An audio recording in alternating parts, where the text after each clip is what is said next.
Spots, le podcast du gravel et du bikepacking, épisode un peu spécial. Ici Richard Delhomme, un petit peu spécial parce que les épisodes 192 et 193 étaient déjà enregistrés, mais là, vu l'importance de ce que Vanessa va nous raconter, pas Vanou, eh bien j'ai pensé qu'il était absolument nécessaire de balancer ça un petit peu hors cadre. Souvenez-vous de cette réplique de Pierre Mortez dans Le Père Noël est une ordure, quand il s'apprête à offrir un tableau avec une truie et il dit « Oh, Thérèse, comme la vie est savoureuse ». Eh bien, c'est exactement ce que je me suis dit vendredi dernier. Je buvais paisiblement un Coca Zéro pendant une balade à vélo. Zéro parce que Guillaume Klein, mon nutritionniste, m'interdit le sucre et me fait même manger des sardines au petit-déj. Lorsque, au loin, je vois arriver un vélo avec des sacoches qui s'arrête au bar d'en face. Oui, je ne regarde que les vélos. Ça pourrait être Margot Robbie qui fait la vélocénie et s'arrête à Maintenon, je ne m'en rendrai même pas compte. En repartant, je m'approche tranquillement, balance un « Ah, c'est sympa le bikepacking, hein ?» Et là, on commence à discuter. Tenez-vous bien, ce n'était pas Margot Robbie, mais Vanessa. Ou plutôt, devrais-je dire, docteur, ou peut-être même professeur, ou simplement Vanessa, Vanessa ou même Vanou. Et j'ai appris par la suite que le surnom officiel de Vanessa, c'est Vava, depuis qu'elle a 5 ans. Donc, Vanessa est chirurgienne de la main, spécialisée dans la chirurgie du canal carpien, le doigt à ressaut, la maladie de Dupuytren, la rhizarthrose, l'arthroscopie du poignet, les traumatismes du sport, les traumatismes du poignet et leurs séquelles, ainsi que la microchirurgie nerveuse. Et comme je termine un article sur les fourmillements, picotements et autres pertes de sensibilité dans les extrémités pour le numéro d'octobre de Planète Gravel, je ne pouvais passer à côté d'une telle opportunité et je ne pouvais pas... Attends, j'ai mal écrit mon truc. Je ne pouvais... Nanana. Bref, il fallait absolument que je vous balance ça le plus vite possible.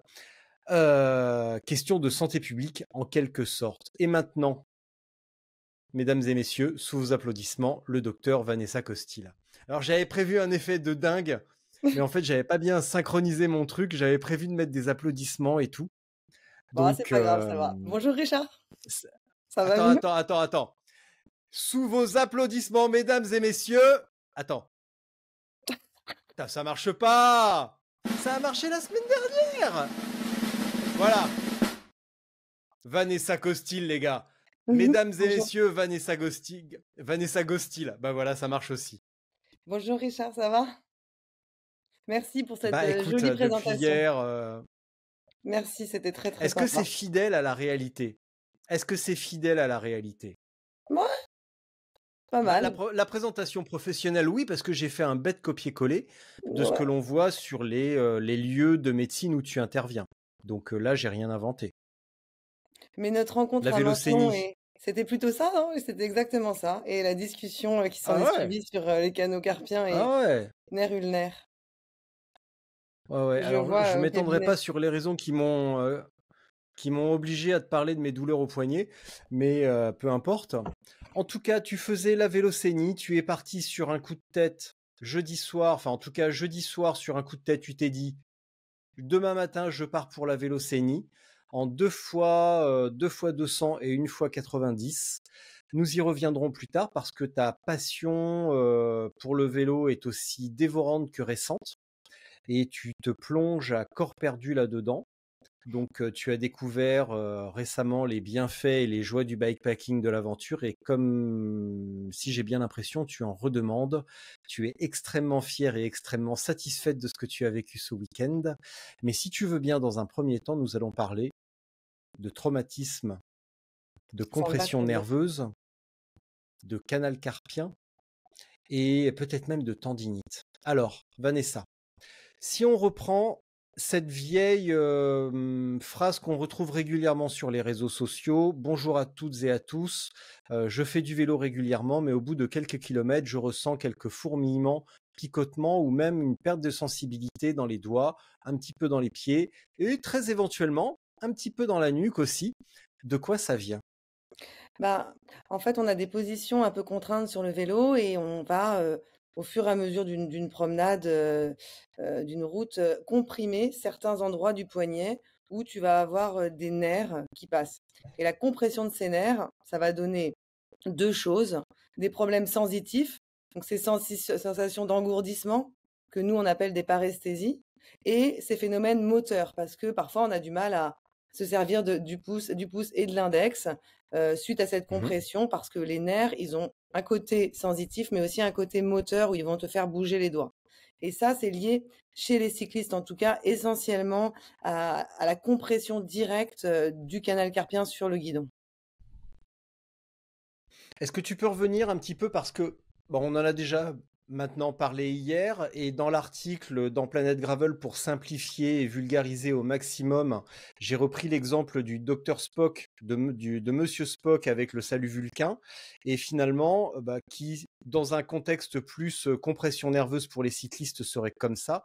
Alors pour celles et ceux qui écoutent ça en podcast, je vous conseille vivement de venir voir la version vidéo sur YouTube parce que non seulement là je vous fais un salut Vulcain, hein, bien-être et prospérité, mais surtout Vanessa va vous expliquer par où passent les nerfs, quels doigts sont touchés. Donc si vous voulez avoir vraiment toutes les explications, je vous conseille vivement de regarder sur YouTube. Maintenant qu'on reprend ce salut Vulcain, ces trois doigts-là et ces deux doigts-là, attends, pas facile, voilà, enfin vous avez compris, ces deux doigts-là, voilà. Est-ce que tu peux reprendre justement quels nerfs interviennent pour à la fois le toucher et la motricité de ses doigts? Alors, au niveau du poignet, tu vas avoir 2 canaux. Un canal qui passe vraiment au milieu du poignet, qu'on appelle le canal carpien, et un qui passe plus du côté du cubitus ou du 5e doigt, on va dire, et qu'on appelle le canal de Guyon, où tu as le nerf ulnaire. Donc 2 canaux et 2 nerfs. Dans chaque canal, il y a un nerf qui se promène. Donc, comme tu dis, le salut vulcain, moi j'ai du mal à le faire, je crois que je fais pas partie des voilà. Les 3 doigts, donc qui comprend le pouce, l'index et le majeur, ça va être le nerf médian qui va les innerver. Et le nerf médian, il va beaucoup jouer aussi dans la pince pouce-index et l'innervation des muscles du Mmh. pouce. Et le 4e et le 5e doigt, ça va être plutôt le nerf ulnaire qui va entraîner leur sensibilité.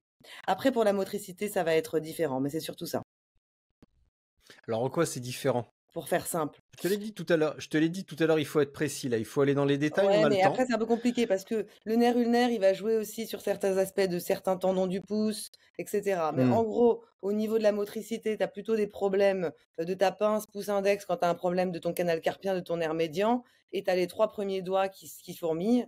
Et puis quand tu as le nerf ulnaire, tu vas plutôt avoir les 2 derniers doigts, le 4e et le 5e doigt, et tu vas plutôt avoir un problème, par exemple, d'écartement du 5e doigt. Ça, c'est pour faire simple. Après, si on rentre vraiment dans l'anatomie de la main, ça peut durer très longtemps. On peut faire un podcast de 2 heures là-dessus, il y a pas de problème. Mais pour simplifier, ça c'est plus simple comme ça. Le nerf ulnaire, c'est le signe vulcain extérieur, on va dire, et le nerf médian Mmh. intérieur, sachant que les 2 nerfs passent dans des canaux différents et le nerf ulnaire, tu vois, il est plus superficiel. Il va vraiment être sous la petite bosse là, qui est au niveau de la base du poignet et du coup, c'est vrai qu'il est fréquemment touché, en fait, en vélo parce que tu as tendance à appuyer rapidement dessus. Mmh. Alors justement, parlons-en. De quoi vient cette perte de sensibilité et comment on arrive à une compression de ces nerfs à vélo? Quelles sont les causes? Alors, si on sépare en fait ces deux problèmes, d'un côté le nerf médian et de l'autre côté le nerf ulnaire, on va commencer par parler du nerf médian et du canal carpien. Le canal carpien, comme on a dit tout à l'heure, tu vois, c'est le tunnel qui passe au milieu de la main. Là, tu as un tunnel dans lequel va passer le nerf médian, mais aussi tous les tendons qui te permettent de plier les doigts. Et du coup, le nerf, il est bloqué dans le poignet. Tu vois, quand tu plies le poignet, tout se décolle pas parce que tu as un gros ligament ici qui maintient tout ça dans le canal carpien. Ce qui fait que si Mmh. quelque chose comprime ou si quelque chose gonfle à l'intérieur, bah, le nerf, il se retrouve un peu écrasé entre les deux, tu vois. Donc il y a le fait de beaucoup de se servir de ces tendons, c'est ce qu'on disait, ça va inflammer un peu les tendons qui vont gonfler à l'intérieur du poignet. Et en plus, le fait de comprimer sur le dessus, le nerf, il se retrouve en sandwich entre le guidon et entre tes tendons fléchisseurs qui ont un petit peu gonflé avec l'effort et le fait de glisser pas mal lors des freinages. Donc c'est vrai que la position, elle va jouer, la position sur le vélo, elle va jouer sur cette compression. Et ensuite, quand le nerf, il souffre, bah, il commence toujours par donner des petites fourmis au bout des doigts, tu vois? Des engourdissements. Après, ça peut être plutôt des problèmes moteurs qui arrivent un peu après. En général, quand c'est lié à une compression de l'extérieur, donc du vélo, ça va rentrer assez rapidement dans l'ordre. Au bout de quelques semaines, quelques mois, même souvent quelques jours, tu auras plus aucun symptôme. Mais il faut pas que tu comprimes à chaque fois que tu fais une sortie de vélo, ton canal carpien parce qu'au bout de plusieurs années, ça risque de faire souffrir, ton nerf un peu plus sérieusement. Donc là, tu l'as dit hein, brièvement, on parle toujours de compression des nerfs, on parle toujours de souffrance des nerfs, mais tu as également introduit la notion de tendinite sur bah, les tendons du poignet, les tendons fléchisseurs, qui eux-mêmes vont sous l'action à la fois bah, de la position, mais également peut-être d'une position trop crispée sur le guidon, soit sur le dessus, soit sur les cocottes, ou alors des freinages trop longs, trop intenses, ou bah donc oui, tout simplement trop de crispation sur des périodes, sur des temps trop longs. On va générer une tendinite de ces tendons qui vont gonfler et qui vont faire une surcompression. Donc on a une compression du tendon sur le guidon avec une hyperflexion du poignet, mais en plus une surcompression avec la tendinite. Est-ce que c'est bon? Ouais, c'est ça. Alors après, c'est ça exactement. Le tendon, il va pas forcément, tu vois, ça va pas forcément se voir sur des échographies et tout. C'est pas forcément une grosse Ouais. tendinite, mais les tendons, ils ont autour d'eux une sorte de liquide qu'on appelle de la synoviale qui leur permet de bien glisser. Et quand ils glissent trop et qu'ils sont trop, comme tu le dis, un peu entraînés, et ben à ce moment-là, c'est la synoviale qui est autour du tendon qui va gonfler. On appelle ça une synovite plutôt qu'une tendinite. Cette synovite, c'est une espèce de gel en fait qui va prendre de la place dans le canal carpien et effectivement, ça va faire, ça va comprimer le nerf médian. Donc c'est pas forcément le tendon qui souffre, c'est souvent la gaine en fait qui est autour du tendon et Hmm. qui permet que ça coulisse bien dans le poignet.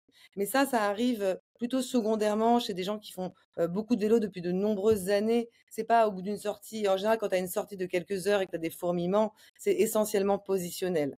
Quand ça fait plusieurs années que tu as ça et que tu as aussi la tendinite et la ténosynovite, tu peux avoir aussi, on en avait discuté, c'est des doigts à ressaut, c'est des doigts qui se bloquent et on n'arrive pas tout seul à les débloquer, tu es obligé de prendre l'autre doigt pour le débloquer ou alors il se débloque tout seul mais avec un petit saut. Ça peut arriver aussi, c'est exactement la même chose, c'est aussi une tendinite des fléchisseurs et c'est pour ça que canal carpien et doigt à ressaut, c'est très souvent lié. Tu as souvent les 2. Dans le cas d'un picotement de très courte durée, tu vois, par exemple, récemment, en juillet, quand j'ai remonté mon vélo après la Norvège, j'avais mis mon guidon un tout petit peu haut parce qu'il était démonté dans la valise. Donc il était un tout petit peu haut. Et quand je roulais, bah, ma poignée était bah, forcément un petit peu haute. Et là, j'avais un très légère perte de sensation, très léger picotement. Mais quand je lâchais le guidon et que je secouais un petit peu, comme on fait tout le temps comme ça, comme si on avait un chewing-gum collé, tu vois, et Mmh. ben ça part en un instant. Et ça, c'est la même chose, je suppose, une très Ah légère compression. Bah, ouais, c'est ça, c'est exactement ça, c'est exactement une compression. Ce qui montre que si tu adaptes, la position de ton guidon, la position de tes mains sur le guidon, tu peux, éviter, ces sensations d'engourdissement. Après sur des très longues courses, ou de l'ultra, je pense qu'au bout d'un moment, si tu vraiment tu as probablement toujours des fourmillements, mais tu peux éviter en tout cas au quotidien, d'avoir ces petits fourmillements en tu me parlais peut-être d'études posturales par rapport, au vélo pour avoir un guidon à la bonne hauteur, ça c'est une bonne idée. L'orientation, des cocottes, par rapport au guidon et cetera. Mais oui, exactement, ce que tu as eu, c'était une compression extrinsèque, donc de l'extérieur de ton nerf médian, sans forcément avoir un syndrome du canal carpien comme on l'entend. Hmm. Ça, on va y revenir un tout petit peu après. Je vais même le noter parce que c'est important. Pardon. Alors, lorsque le constat est fait, ok, je roule, j'ai des petits fourmillements ou alors j'ai fait une sortie assez longue, comme toi, après tes 2 fois 200 kilomètres ce week-end. Est-ce que ça va mieux d'ailleurs? Parce que hier, tu avais ces deux doigts-là un petit peu Bah, picotés. justement, Est-ce que tu les as récupérés? on n'a pas encore parlé du nerf ulnaire, on a fait le premier truc sur le nerf médian. Le nerf ulnaire, ça va beaucoup plus vite. C'est le canal de Guyon qui est à côté. Là, tu as juste, dans le canal, tu as quasiment que 2 trucs, c'est l'artère ulnaire et le nerf ulnaire, c'est juste sous la peau et c'est celui qui est le premier exposé quand tu fais du vélo et qu'on doit protéger avec les gants. Et effectivement, je pense que comme tu dis, j'ai pas encore la technique, idéale, du cycliste et je suis restée longtemps dans la même position et j'ai eu ça et là, ça va beaucoup mieux. J'étais très mal, dimanche et hier, j'avais mal dans les doigts et là aujourd'hui c'est quasiment disparu. Je sens un mini picotement au bout du doigt. ça va mieux. Alors, En train de comment, partir en quelques comment jours. éviter, comment éviter cela à la fois de ton expertise médicale et de ton expérience cycliste? Comment Heu éviter cela? Bah, déjà, il y a la position que toi, tu as sur ton vélo. C'est vrai, comme tu disais, si c'est toujours en hyper extension de poignet, appuyé au même endroit et cetera, bah, c'est pas bon. Il faut essayer de d'avoir le poignet le plus en rectitude possible ou au moins à 20 degrés d'extension et pas complètement comme ça. Donc vraiment, faut le garder à peu près dans le Mmh, prolongation, de l'avant-bras. Donc la position de tes mains, sur le guidon, c'est hyper important. Je pense qu'il y a le fait, on en avait discuté aussi, mais de porter des gants adaptés avec, des bons renforcements au niveau de ouais. la main. Rouler trop longtemps sans gants, ben, ça va exposer, à ces compressions, à mon avis, plus facilement. Voilà et surtout, ah oui, il y a aussi une troisième chose, c'est essayer quand tu fais vraiment des longues distances de changer ta position de tes mains sur le guidon, de passer des cocottes au guidon devant et en dessous sur les poignets. Tu as plusieurs positions possibles sur un vélo en fonction de là où tu te trouves et je pense qu'il faut pas rester trop longtemps dans la même position. Qui va venir vraiment ici. Et ça, quand ma main est posée sur la cocotte, c'est radical. C'est le plus confortable. C'est juste dommage qu'il soit un petit peu fragile à l'avant parce que c'est juste un petit filet. Mais sinon, en termes de confort sur la paume de main et sur le début du poignet, il est absolument parfait. Donc le choix des gants va être aussi déterminant. La crispation que l'on va appliquer sur le guidon, sur les cocottes, notamment dans les secteurs techniques, va avoir son importance pour éviter ce que tu disais tout à l'heure sur tous les problèmes tendineux. Et enfin, bien entendu, avoir une position correcte, donc le guidon pas trop bas pour éviter d'avoir une hyperflexion du poignet. Les cocottes pas totalement rectilignes pour éviter d'avoir la main pareil, comme ça. Et si on regarde bien les guidons des cyclistes professionnels depuis quelques saisons, on voit que les poignets sont tournés vers l'intérieur, justement pour avoir une position assez anatomique, très légèrement, éventuellement 20 degrés comme tu disais tout à l'heure, mais légèrement comme ça.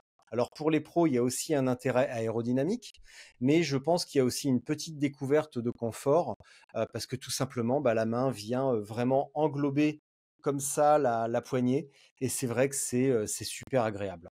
Ouais, tu as Donc tout en à fait. plus, les poignées sont un petit peu plus grosses qu'avant, Mmh. donc on a une prise en main et un côté naturel, et en plus, bah ouais, un petit effet, un mini effet aéro où tu vois, tu gagnes 3 watts à partir de 67 km/h.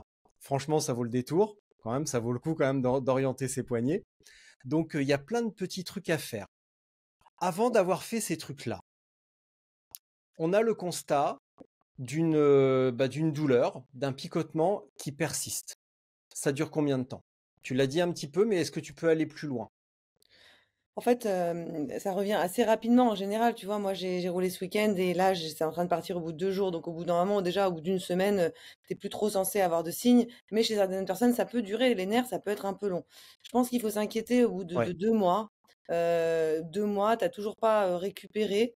Je te parle de ça sans signe moteur, hein. Si tu as juste des fourmillements et des douleurs, on parle pas des problèmes moteurs. Si tu as vraiment juste des paresthésies, fourmillements, au bout de 2 mois, il vaut mieux consulter un chirurgien de la main. Pourquoi? Parce que ça peut révéler peut-être un canal carpien que tu avais déjà avant ou peut-être que ça peut être un canal carpien, qui va pas rentrer dans l'ordre. C'est pas seulement une compression, extrinsèque sur ton vélo, il y a peut-être autre chose. Il faut peut-être, ouais. traiter ça, avec, de façon médicale ou éventuellement chirurgicale. Donc au bout de 2 mois de paresthésie, il faut consulter. Ton médecin, il te demandera d'aller faire un électromyogramme. C'est un examen qui enregistre les nerfs. Et cet électromyogramme te dira si tu es touché un peu, beaucoup, à la folie, pas du tout. Et en fonction de ça, on verra quel traitement on fait. Si tu as des signes moteurs, d'emblée. Au bout d'une semaine, même un peu moins, au bout de quelques jours, si tu pas récupéré, moi je te conseillerais quand même de consulter, un chirurgien parce que quand tu commences déjà à avoir une atteinte de la fibre motrice du nerf, c'est quand même un petit signe de gravité quelque part et il vaut mieux être sûr qu'il y ait rien, tôt plutôt qu'attendre et pas récupérer complètement, tu vois? Donc, faire un Ouais. électromyogramme peut-être un peu plus précocement si tu as aussi une atteinte motrice de ta main. Bah, après si tu es en course, tu peux attendre de L'élec- rentrer, hein, mais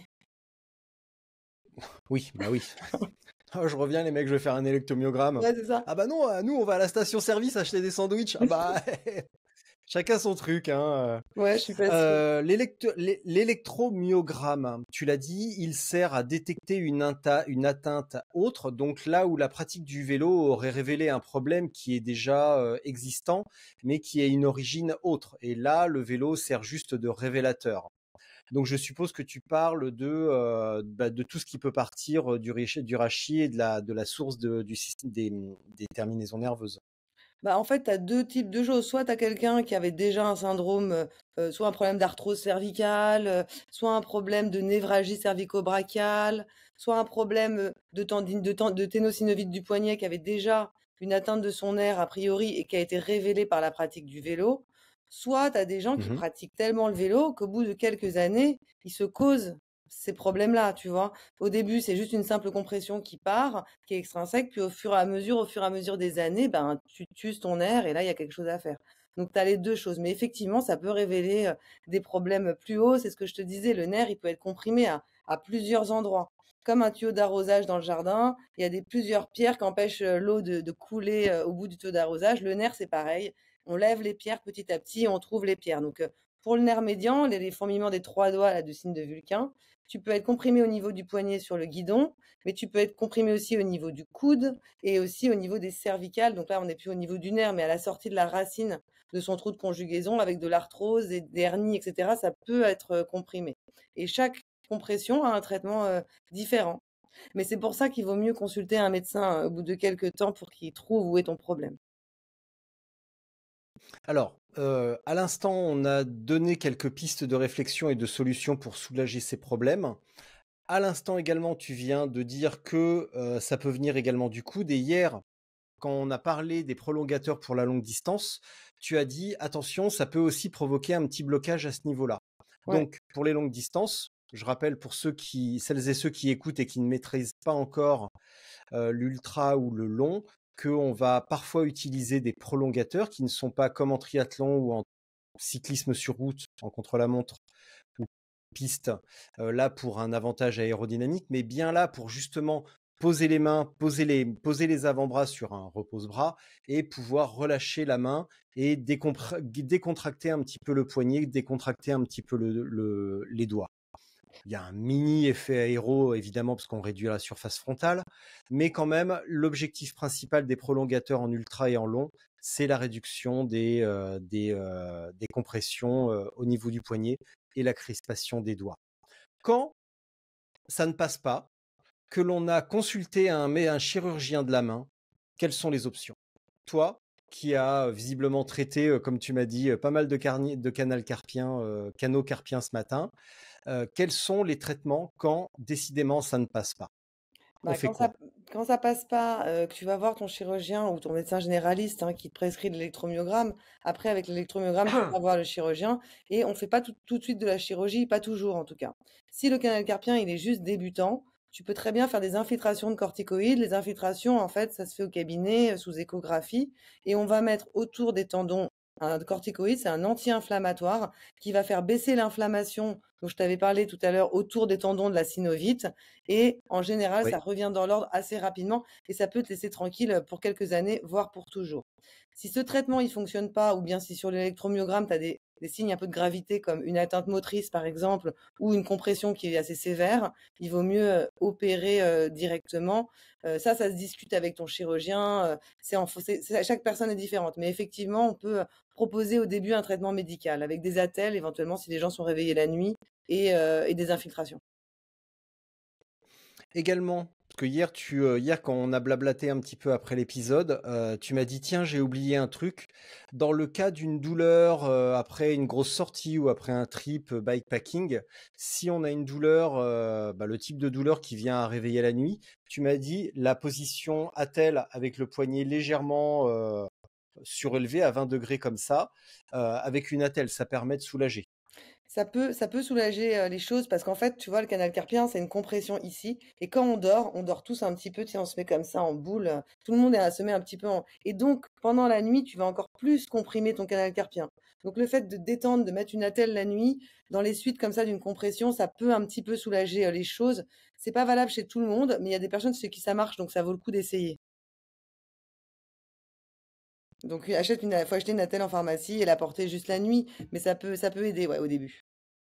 Hmm. Bah, c'est sûr qu'une attelle à vélo, c'est pas forcément évident, surtout si t'as mal aux deux mains. Ouais, c'est compliqué là. Vaut mieux prendre le Hmm. prolongateur à ce moment-là. Ah bah oui, c'est vrai que pour faire du gravel, ça va être tellement pratique. Surtout pour prendre les virages, qu'est-ce qu'on va rigoler. Ouais. Dis-moi, je crois bien qu'on a fait le tour là. Bah, Est-ce je que tu crois. vois quelque chose à ajouter? Non, je pense qu'on a fait le tour de la question. Je sais pas si tu as d'autres questions. Moi, je pense que j'ai parlé Bah de non, parce tout. que En non, fait, on a parlé des causes, des solutions possibles et puis du traitement. Donc pour résumer, euh, repos, pour résumer médecin. aussi, chez les cyclistes, c'est surtout des compressions qui vont être transitoires. On arrive rarement à une intervention chirurgicale. Dans des compressions qui durent très longtemps, avec des électromyogrammes qui sont pas trop sévères, on peut aussi donner des médicaments, tu vois, comme des corticoïdes et tout. Moi, je suis pas trop pour parce que c'est pas le meilleur médicament du monde, mais ça peut aider. Là, on en discute avec le patient, mais quand ça dure trop longtemps, il faut vraiment consulter. En général, ça part dans les quelques jours. Hmm. Mm.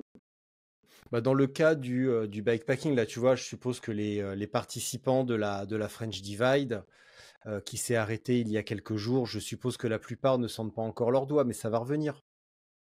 Ah, ça, c'est Ça normal quand peut, tu ça peut passes. prendre C'est plusieurs semaines. normal quand tu passes autant de temps dans une position sur un vélo, forcément. Mais ça revient, ouais. Hmm. Ouais.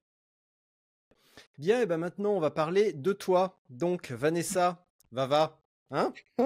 Comment tu t'es retrouvée sur un vélo? Parce que c'est assez récent, m'as-tu dit. Alors, comment Ouais, on se retrouve sur un vélo? écoute, j'ai commencé il y a 1 an et demi à faire du vélo parce qu'un proche m'a offert un beau vélo, m'a dit viens, on va traverser la France à vélo pour les vacances en août. Et moi, j'avais fait du vélo, tu vois, à l'île de Ré pour aller à la plage avec un panier, une béquille, etc. J'étais jamais montée sur un vélo de route ou un vélo gravel. Et je me suis entraînée jusqu'au mois de avril à août, pas mal, pour arriver à tenir cette. C'était du bikepacking ou peut-être du cyclotourisme parce qu'on faisait quand même pas mal de kilomètres par jour. Et ça m'a beaucoup plu. Donc à la rentrée, je me suis inscrite dans un club de vélo, le club de ma ville, et je me suis mis à en faire régulièrement. Voilà, et ça me plaît beaucoup. J'ai du mal à faire autre chose maintenant de mon temps libre que du vélo. Ça y est, tu es accro, tu es addict. Le verre est dans le fruit, j'ai Ouais, envie de dire. je crois bien. Ouais. Et donc, jeudi dernier, une journée tranquille, hein, rien à signaler. Et pourtant, tu t'es dit, demain, je pars au Mont-Saint-Michel, je me claque la vélocénie, personne ne veut venir avec moi. Eh bien, allez tous vous faire foutre, moi je pars toute seule. Ouais. Est-ce que c'est vrai ou est-ce que j'embellis un peu? Non, c'est ça. C'est un peu ça. J'ai roulé un peu dans le sud de la France pendant les vacances. C'était canon. Enfin, tu vois, vers la Londe, Colobrières, des paysages magnifiques. Mais c'était des sorties dans la journée, tu vois, de 80-100 kilomètres. Et après, je suis revenue à Paris. J'ai tourné autour de Longchamp 2 fois dans la semaine. Je me suis ennuyée. C'était horrible. C'était Ah bah intéressant, oui. mais ennuyant. Et du coup, j'avais vraiment envie de sortir. J'avais un week-end de 3 jours et tout le monde était en vacances. Me proposer des sorties, mais juste le dimanche pour le week-end. Et je me suis dit, bah là, j'ai 3 jours. Vas-y, j'y vais. Je me trouve un itinéraire sympa. Et voilà. Et la vélocénie, ça tombait bien parce que c'est un truc qui est bien balisé, que font pas mal de cyclistes. Et ça me faisait pas peur, en fait. C'était pas vraiment, entre guillemets, une aventure. Il y avait un village tous les 20 kilomètres, comme tu dis. Je me suis dit, allez, j'y vais toute seule. Et au début, j'étais pas partie du tout pour arriver jusqu'au Mont-Saint-Michel. Je me suis dit, bah déjà, je vais à la Chartre, où on s'est croisés pas loin. Après, j'irai peut-être un peu plus loin. Et puis, quand je serai fatiguée ou quand j'en aurai marre, je reviendrai par le train. Et finalement, bah, je suis allée jusqu'au bout. Alors, il faut quand même préciser, et ça tu me l'as dit hier en off, que même si étais officiellement parti en ne sachant pas si tu allais arriver, au fond de toi, il y avait quand même cette petite voix qui te disait, ma grande, tu vas jusqu'au bout, tu vas au Mont-Saint-Michel. quand Ouais, même. mais j'avais pris le train, tu vois, à Avranches à 15 heures le dimanche. Et du coup, j'avais en moi, je m'étais dit, c'est sûr, il faut que j'y arrive. De toute façon, il faut que j'aille prendre ce train à 15 heures. Mais tu sais pas si tu vas être assez rapide, si tu vas pas avoir un problème de crevaison. D'ailleurs, je te remercie parce que j'ai cassé ma pompe et tu m'as gentiment dépanné d'une pompe de rechange qui était ma grosse angoisse depuis 40 kilomètres de pas savoir changer une roue de vélo et en plus ne pas avoir de pompe. Et du coup, je m'étais dit, je vais y Ouais. arriver. Vraiment, au fond de moi, je vais y arriver. Mais il peut se passer des millions de choses qui font que je vais pas au bout et il faut pas que je sois déçue ou faut pas que je sois embêtée si ça arrive pas, tu vois. Mais j'avais quand même réservé le billet de train pour revenir de là-bas. Alors, c'est ça qui me sidère avec toi, c'est que bien entendu, tu maîtrises l'anatomie du poignet comme personne.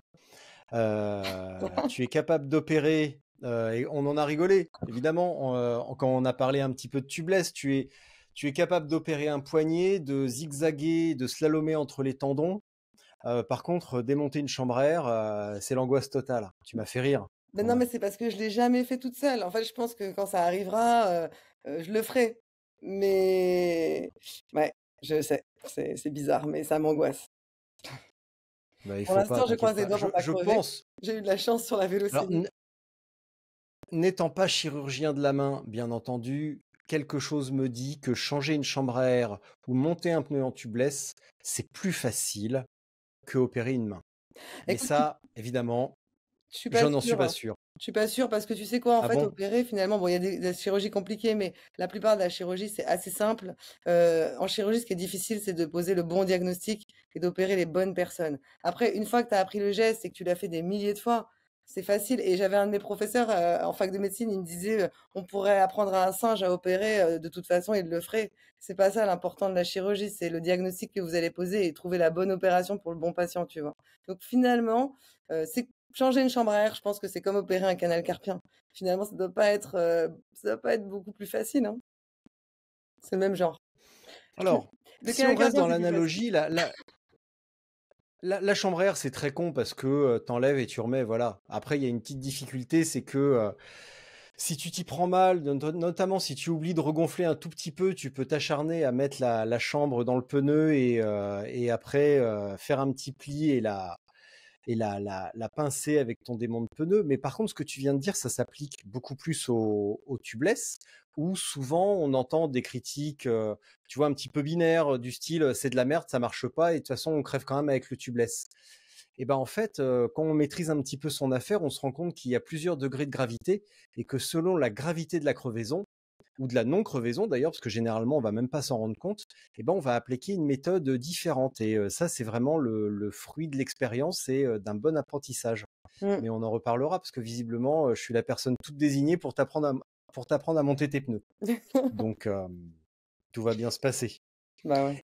Et il s'est rien passé de particulier sur la Vélocénie, Non, à c'était part trop bien. que tu as farfouillé dans ta poche, tu as perdu ta pompe, un camion est roulé dessus. Sincèrement, on l'a tous fait. Ouais, non, C'est c'était arrivé hyper à la bien. Ça s'est plupart hyper d'entre bien nous, ce genre. passé. J'ai rencontré que des gens sympas. J'ai un peu flippé. Je t'avais dit, j'ai fait toute une petite liste de tout ce que j'avais appris de ce trip. Parce que même si tout s'est bien passé, il y a quand même eu deux, trois petits trucs où je me suis dit, là, j'aurais dû faire ça. Là, j'aurais dû prendre un cadenas parce que on va pas laisser prendre mon vélo dans ma chambre à Donfront. Donc, je me suis dit, j'ai trop mal dormi la nuit. Je me disais que j'allais me réveiller, que le vélo serait plus là, ils m'ont fait mettre dans la cuisine entre deux casseroles. Enfin, c'était l'enfer. Et là, je m'étais dit, si j'avais un cadenas, je serais peut-être un peu plus rassurée. Donc voilà, la housse pour le retour. Mm. Bon, finalement, c'était un TER, donc il n'y a pas eu de souci, mais ça m'a un peu pris au ventre pendant tout le chemin. J'ai même acheté des sacs poubelles de 150 litres en me disant, je vais le plier. J'ai vu un tuto justement sur Internet où on peut plier son vélo et le mettre dans du cellophane et tout. Donc j'étais prête à faire ça. Euh, Tu vois qui l'a fait ce tuto ou pas? Ah non, non, non, je fais pas de tuto cellophane, moi, madame. C'est Sofiane. Il a fait un tuto Ah, c'est cellophane. Sophie. Oui, Sofiane, il a Ouais. fait ça, ouais. Ouais, Ouais. ouais. Donc j'avais regardé ça et je m'étais dit bon bah je vais faire la même chose hein, si jamais j'ai pas de housse. Donc bref. Du coup il y a plein de petites choses que j'ai appris mais c'est rien passé de grave. C'était vraiment super et j'ai pas été trop fatiguée. C'était bien. Ben oui. Bah oui, Mm. parce que là, on est mardi. Mardi, il est bientôt 14 heures. On s'est parlé hier soir et dimanche soir et à aucun moment je n'ai senti, une fatigue excessive, «Ah, je suis au bout de ma vie». Tu as fini, fraîche comme une rose, j'ai envie de dire. Bon, peut-être pas fraîche comme une rose, que j'ai quand même la paresthésie dans le nerf ulnaire, mais en fait, j'ai bien géré parce que tu vois, je crois, hein, parce que le premier jour, j'ai fait 200 kilomètres, c'est vraiment une distance que j'avais jamais faite.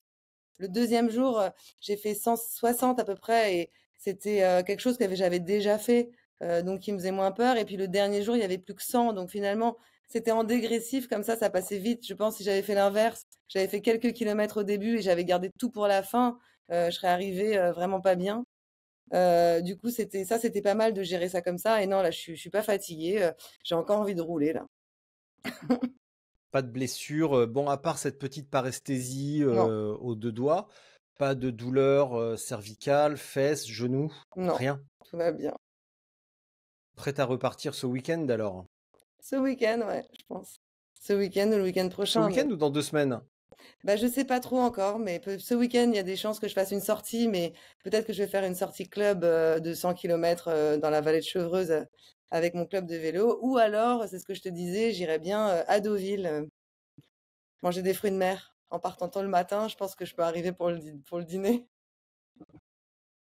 Ouais, histoire d'avoir des fruits de mer pas tout à fait frais et puis d'envisager le retour par sous les meilleurs auspices. C'est vrai que c'est tellement drôle, hein. Pourquoi pas frais? Ah bah, je sais pas moi, Si, si, si, fin de si. journée et tout, les machins ont pris le soleil, un bulot pas frais et puis voilà, ta Non, sortie elle on est va faite. éviter. Je reviendrai en train peut-être. Qu'est-ce que tu en qu'est-ce que tu envisages maintenant? Parce que tu l'as un petit peu dit, mais jusqu'à très récemment, donc même jusqu'à vendredi, ta sortie la plus longue, c'était une centaine de kilomètres et c'était déjà beaucoup pour toi. Tu as fait, 100, tu as passé la barrière des 100 grâce à notre pote, notre ami en commun, Sébastien, que je salue bien bas, par la même occasion et également Jean-Baptiste. On n'en a pas parlé de Jean-Baptiste, mais je le connais depuis 4-5 ans, JB, et il a vu mes débuts en gravel et il a supporté toutes mes excentricités. Mais jusqu'à très récemment, ton max, c'était 100 kilomètres et maintenant, c'est 200. Et bien Ouais. alors, la prochaine étape, c'est quoi? Ouais, alors j'avais déjà fait, tu vois, sur le Paris-Nîmes, on avait déjà fait des longues distances. Il y a même une journée où on a dû faire 180 kilomètres ou même 170, donc j'avais déjà fait des très longues distances l'été dernier, mais c'était dans le concept du road trip. C'était pas juste comme ça sur une journée où tu as eu ta semaine de boulot et que tu repars le lendemain. C'est vrai que des sorties longues comme ça, de week-end, on va dire, ta sortie du dimanche aussi longue, ça me paraissait le bout du monde. Là, les prochaines étapes, ben, écoute, je sais pas trop. Déjà, j'ai envie de refaire des road trips comme ça me plaît beaucoup. Soit toute seule, soit avec des copains.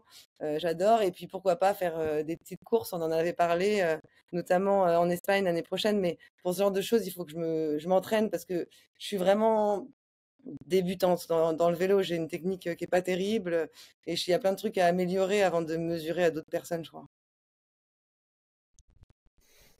Non, non, c'est des conneries ça. C'est vrai, je peux y Y a aller pas comme besoin. Puis ça. ben, à partir de quoi tu dis, sur quels critères tu dis, ok, là je suis prête? Sur quoi tu vas te baser pour dire, là, ok, j'ai le droit d'aller me mesurer où je suis crédible pour aller, où je suis légitime pour aller me mesurer à d'autres? Est-ce que, un, il y a des critères pour mesurer ça? Est-ce qu'il faut être vraiment crédible et légitime pour aller se mesurer à d'autres? Faut-il vraiment aller se mesurer à d'autres? Enfin, tu vois? Enfin, Non, non, je suis voilà. d'accord avec Trois toi, conneries mais dans une même phrase. ouais, Bravo. ça fait beaucoup de questions en fait là, pour répondre en une seule phrase, mais Oui. en gros, c'est sympa de faire du backpacking, de se balader et tout, tu tranquille, t'avances et tout, c'est chouette. Mais je pense que la course, ça te donne une autre dimension assez marrante où tu essayes d'aller un peu plus loin dans tes capacités, tu essayes d'aller t'es plus pressé, on va dire, par une envie de réussite. Alors c'est sûr que tu peux y aller quand tu veux, mais je pense qu'il faut être bien entraîné. Tu vois, il y a plein de trucs qu'il faut que j'apprenne avant de me lancer dans un truc comme ça. Mais peut-être pas, hein, peut-être que peut-être qu'avant la traca, il y aura d'autres trucs sympas à faire. Mais il y a plein de trucs sympas à faire et puis tu vas te préparer et puis ça se passera très très bien. Voyons. Merci Il y a Richard. aucune raison. Et puis une course, faut pas oublier qu'une course, ça concerne, au sens strict de la compétition, ça concerne qu'un pourcentage infime de participants. Donc sur un événement comme Traka 360 où il y a plusieurs centaines de participants, ça va peut-être concerner maximum 30 personnes, hommes et femmes. Et les autres sont juste là pour essayer de leur mieux, de faire leur performance. Donc, pour rappel, une performance personnelle, c'est arriver au bout sans avoir cassé le matériel et sans s'être fait mal. C'est simplement ça, et à partir de là, on parle de performance. Ouais, Et la confrontation avec les autres n'existe plus. On parle d'émulation, de bons moments, de rencontres, ouais, mais bah, on c'est parle ça pas de plutôt. confrontation avec les autres. Non, non, c'est ça plutôt qui me branche, tu vois, c'est de rencontrer d'autres gens qui aiment faire la même chose, de rouler avec pas mal de personnes. Ça, mon but, c'est pas d'être première, je me doute bien que je vais pas. Voilà, le but, c'est de finir déjà la course, je serais déjà hyper fière, mais même pour ça, je pense qu'il faut quand même que je m'entraîne. Et de l'émulation, Oui. l'ambiance, tu vois, c'est quelque chose que j'ai envie de voir avec Sébastien, justement, on en parlait tout à l'heure, on a fait deux petites courses gravel en juin de 100 km et franchement, c'était trop sympa. On a rencontré des cyclistes, on s'est bien marré. Il y a une ambiance que j'ai adorée dans ces événements. Et sur une longue distance, ça pourrait être sympa de faire ça aussi. Alors, jusque-là, tu as l'air d'une personne super sympa. Mais il faut quand même préciser que ton envie d'aller à Gérone, elle est quand même muée par ou enfin en tout cas elle naît du fait que tu sois une mère indigne. Non, arrête, Parce que il faut préciser que récemment, bah si, je suis hyper récemment tu es allé sympa. en vacances à Gérone avec ta fille et toi tu y es allé donc en fin avril dernier et tu as vu The Traka et la seule chose dont tu avais envie c'était de sauter sur un vélo et de te barrer. Donc oui, ça me fait dire que quand même, t'es un peu une Non, mère indigne quand même. non, mais en fait, je connaissais pas les courses de gravel, etc. Et j'arrive à Gérone avec ma famille et on voit des vélos partout. Je me dis, mais qu'est-ce que c'est que cette ville magnifique avec que des cyclistes dans tous les restaurants, en plus les vélos, il y avait des gravel, mais des tellement beaux vélos partout. Ouais. Et Ah je me dis, ils ont bah tous des beaux vélos. Et je demande et on me dit, bah, il y a une course cycliste ce week-end-là. Et du coup, j'étais un peu frustrée, quoi. Je me suis dit, j'aimerais bien faire un peu de vélo. J'ai pas mon vélo, je suis en tongs là en train de me balader dans les rues de Gérone. L'année prochaine, je reviendrai sur mon vélo. Mais je ne suis pas une mère indigne. Ma fille comprendra très bien mon envie d'y retourner. D'ailleurs, elle est pas très vélo, donc elle aura pas forcément envie de revenir avec moi de faire. et tu m'as dit elle sera très contente pour toi que tu fasses des trucs marrants et que maman revienne de bonne humeur. Ouais. Ouais, c'est Ouais. important ça, c'est important. Vanessa, est-ce que tu vois quelque chose à ajouter avant ta minute de solitude? Parce que hier, je t'ai pris un petit peu au dépourvu, je t'ai prise par surprise. Mais maintenant, tu ne peux pas dire que tu ne sais pas. Donc, est-ce que tu vois quelque chose à ajouter? Non, mais je me suis pas préparée en fait. J'ai fait comme si on avait oublié hier et j'étais pas au courant de cette Ah minute. non, mais je te l'ai dit, hein. Ah non, non. Avec moi, il faut faire comme si c'était rien passé avant, hein. Il s'est rien Sinon, passé. ça se passe toujours mal. Et Je te voilà, exactement. remercie en tout cas. C'était super Il ne se passe rien. de discuter avec toi de tout ça. Eh ben, c'est un plaisir partagé. Je te laisse pour ta minute de solitude. Tu te souviens les consignes? Hein? Non, je me souviens plus trop.